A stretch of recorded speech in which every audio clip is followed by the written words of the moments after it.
Hello, everyone, and thanks for being with us here on News 12, where local matters. I'm Amanda Bossard, and this is Ask the Mayor. It is a pleasure to be back here with you for the next half hour as we give you the opportunity to ask New York City Mayor Eric Adams your questions right here on the air. So the number to dial if you have a question is 718-861-6800. It will be at the bottom of your screen throughout the program for reference. With that, we welcome back once again tonight New York City Mayor Eric Adams. Mr. Mayor, always a pleasure to have you with us. Yes, great to be here. It's good to be in the BX. Yeah, we love having you here in person. Thank you. So as we wait for those calls to come in this evening, I will kick off the conversation with a moment of reflection on what so many across the city and across the world are thinking about today, and that's the passing of Pope Francis that we learned about early this morning. I wanted to talk to you about it because I know just under a year ago you had the special opportunity to meet the pontiff in person, exchange some words with him. And I wonder what stuck with you most from that experience, and if perhaps he offered any guidance or words of wisdom that helped lead you through the last year and everything you've been through. And you know, my heart goes out to the millions of Catholics that are around the globe in general, but specifically to all of us.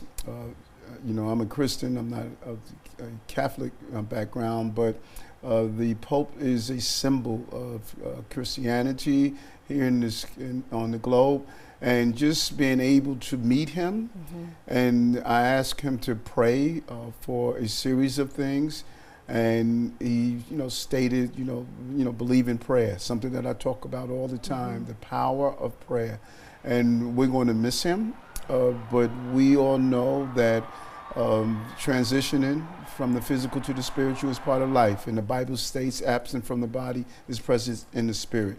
His work speaks for him, his compassion, his caring, and his boldness for what I saw. And, we lost a great leader. And you don't reach the role of the Pope without having a clear record among your colleagues and among the flock. And I think he lived a life that was worth living. And again, my heart goes out to the Catholic community, but also to all of us who have of faith and belief. So many remembering his humanity today in light of his legacy and his passing.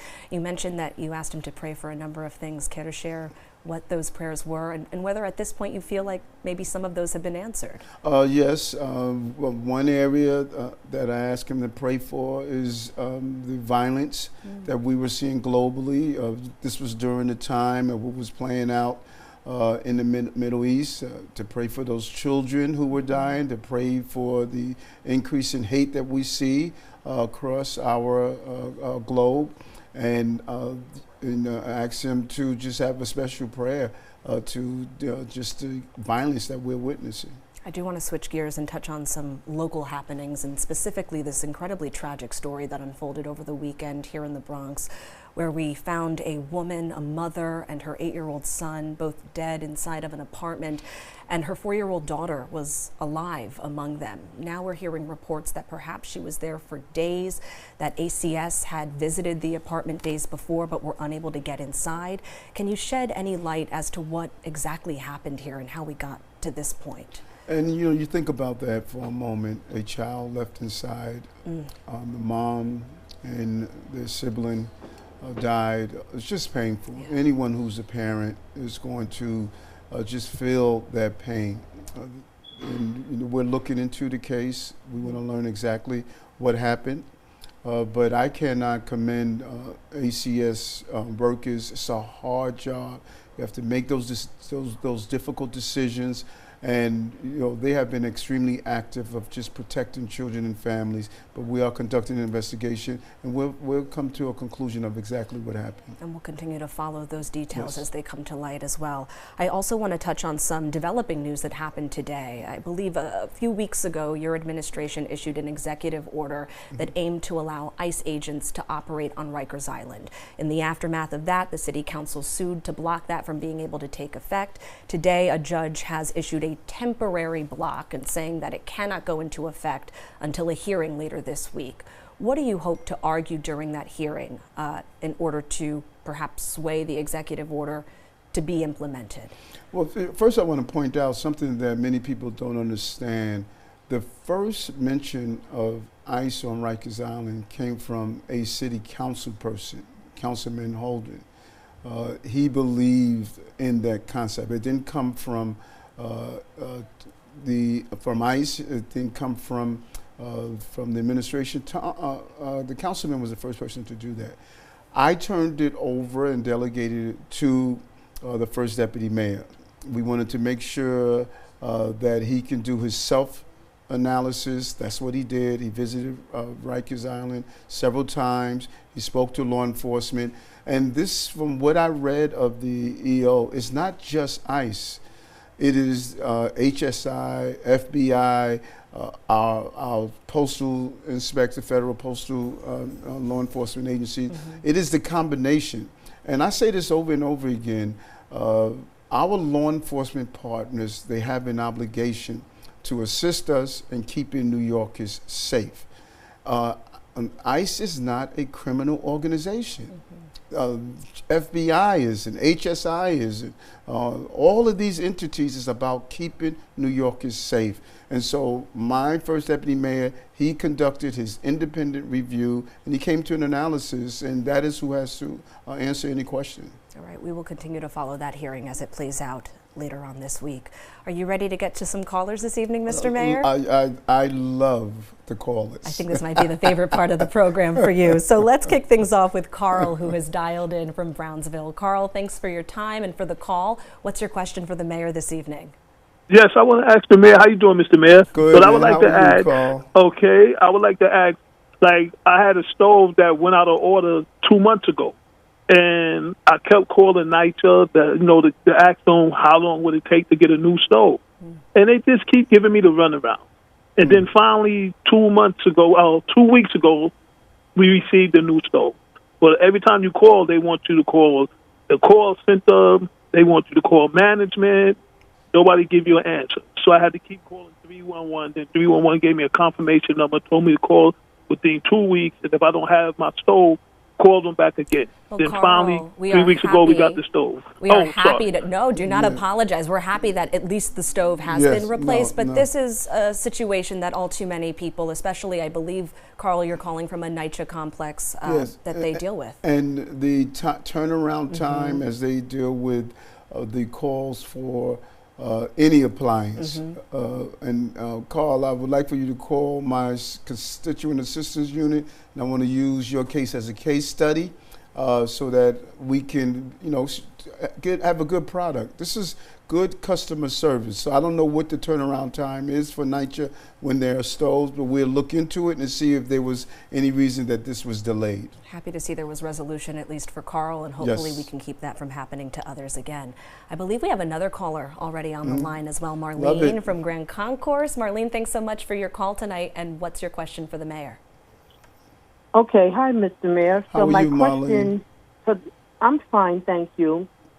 So with the nice weather coming, okay, I'm an educator. I got to get up every morning and go to work, and they are a series of cars outside of the building playing music very loud. I mean, I just would like to know, what is it that you can do about that? Marlene, two things. Number one, I am so proud that I gave my educators one of the best contracts that the city has given to my supervisors and my teachers and others who are associated. Tell me something. Can you tell me what street it is on the Grand Concourse? Where is it located for the most part? Sure. So we could get over there? Sure. It's the Grand Concourse between the Grand Concourse and White Street, WHYTE, I believe it's spelled. And I'm actually on 171st Street. Okay. And around, this is in the evening, early morning hours, when? Oh, no, it's mostly in the evening. Okay. Especially with the summer coming, sometimes the music is blasting to the point where some of my furniture near the window is shaking. Wow. I heard a similar complaint last time from Woodlawn. And here we went in the over Bronx, to the Woodlawn 100%. area. So we're going to get over there. Now, what's interesting, this is what our quality of life division is about. It is about going after those areas that everyday New Yorkers are concerned about: trash, loud noise, loitering, just people impacting the quality of life. As she stated, she gets up and she educates our children. She needs to have the sleep that she deserves. And this is what this new unit, Commissioner Tisch and the entire team put in place to deal with this. We want to go after those abandoned vehicles, people selling drugs, all of those things that impact our quality of life. And this is what this new unit about. We were successful in bringing down crime. The last quarter had the lowest number of recorded shooters in history. Now we want to match that with people feeling good about their community. Exactly. And especially as we head into the summer months, we know that issues like that are all too common. The conversation is just getting started here on Ask the Mayor. Stay with us. We're getting to more of your calls right after this. Thanks so much for staying with us here on News 12 for another edition of Ask the Mayor with New York City Mayor Eric Adams. Always a pleasure to get to so many calls with great questions. And we have more lined up on the line right now. So we're going to continue the conversation with Lorraine, who is dialed in from East Flatbush tonight. Lorraine, thanks for your call. And what's your question for the mayor? Thank you so much. Good evening, Mayor Adams. How are you, Lorraine? I'm very well, thank you. I understand and I see the development of affordable housing throughout New York City. However, within my neighborhood and throughout New York City, I don't see any plans, or maybe I haven't been paying attention to any plans for home ownership within the boroughs, because it seems like everybody's getting priced out and we never get a chance to even be considered for the buildings that are going up, for the locations that are being opened because the developers come in. Are there any plans for home ownership within the 5 boroughs? That is a great question. And, you know, the way you don't get displaced or priced out is to own. You know, it's one thing to rent, and we have, you know, hundreds of thousands of renters, and that's important, but home ownership means a lot. I started out with my first small little co-op, and then I was able to use that to step up to a building, where I had tenants.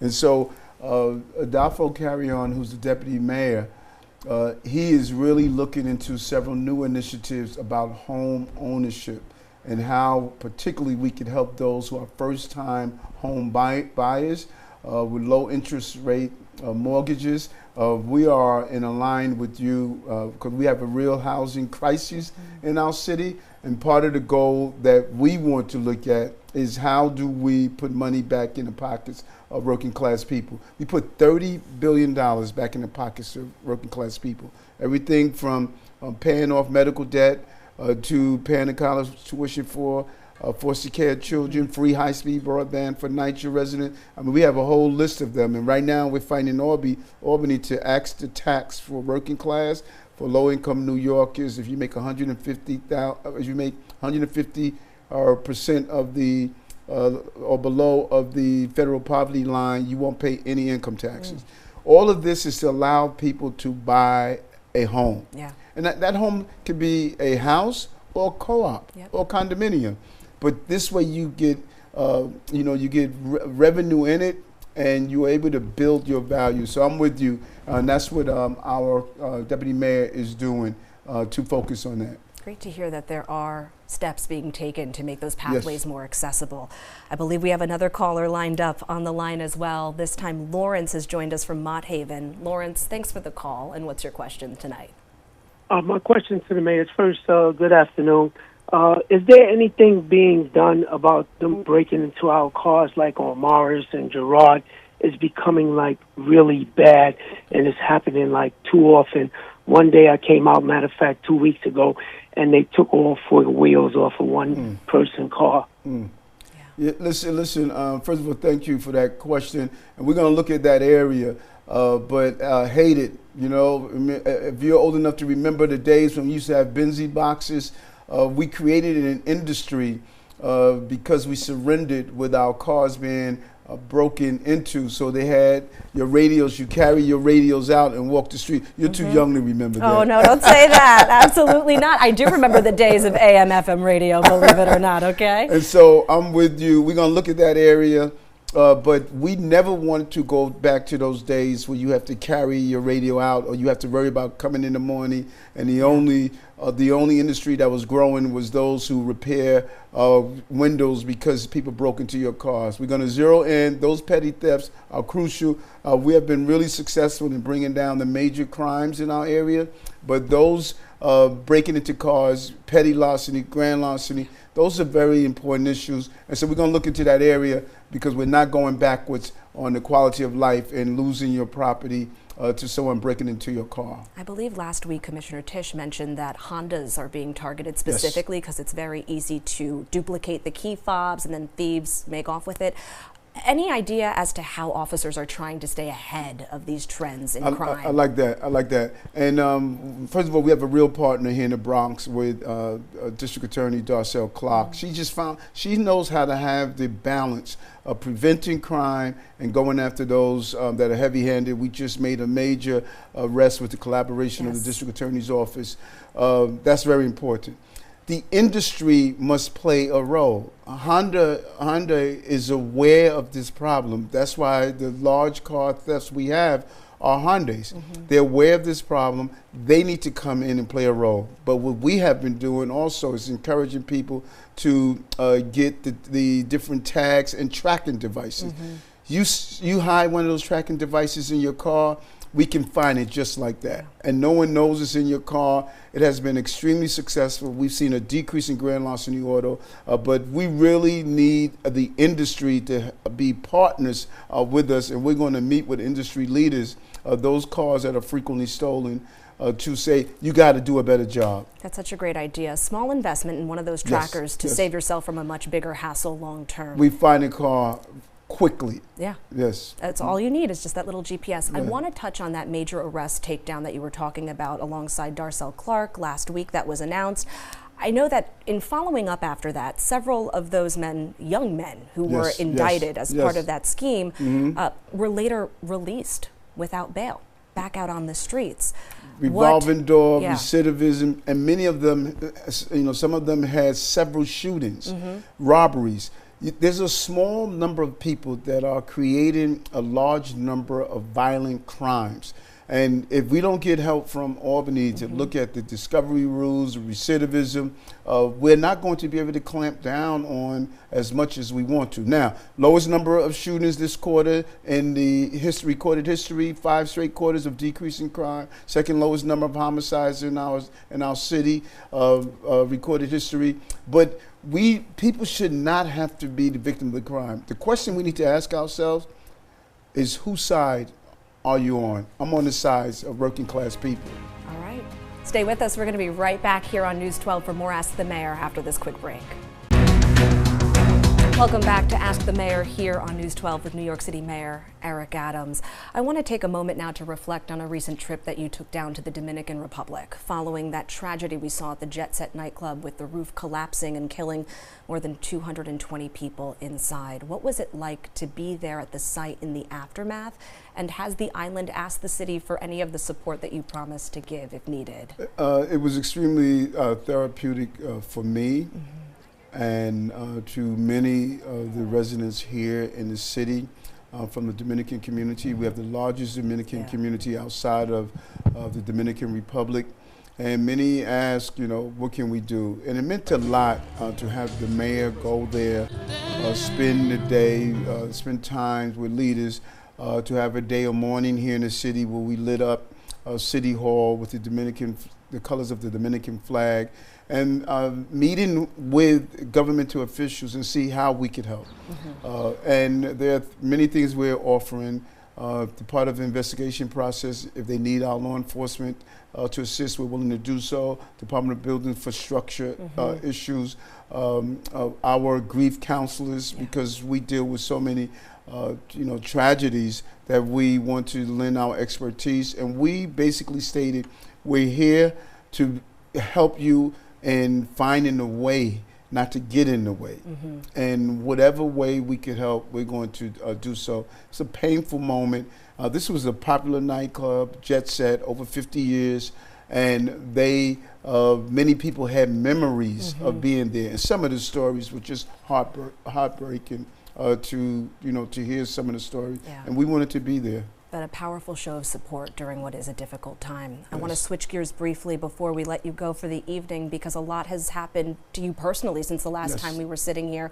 One of those being that you are now running for re-election as an independent. When we spoke with you back in February, you told me, I'm running on the Democratic line. What changed between then and now? Great question. I'm still a Democrat. Anytime people hear independent, they feel as though that you're switching your parties. No, I'm still a Democrat, but I'm creating a line of affordable and safe, because those are the two issues I hear all the time, and I'm going to do so.